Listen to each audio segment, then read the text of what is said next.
Yes, it hurts sometimes when you feel alone.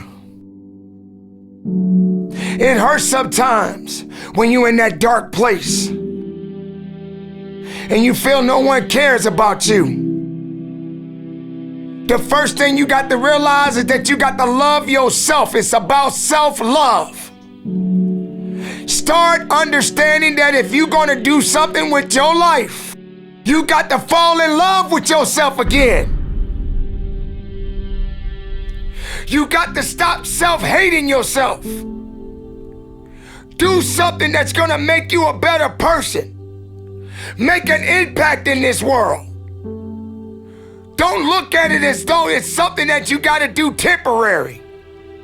Although we know that life is short, like many people in this world, they didn't realize that the next day they was going to be diagnosed with a cancer. They thought that tomorrow was going to be waiting for them and they did not wake up. But you are still living. Now what do you have to do? How are you going to move forward? How are you going to proceed your life? Life is not a game. Life is living. There's the good and there's the bad, and there's definitely the right now. You can't wait for somebody else to make your life better. You got to make your life better. You got to focus on you. Now, I'm not saying forget the rest of the people, but I'm telling you to get rid of the things that are not making you strong, that are not making you better, that are not making you efficient, that's not putting you in a better place, that's not giving you the strength that you need to keep living the life that you have been given.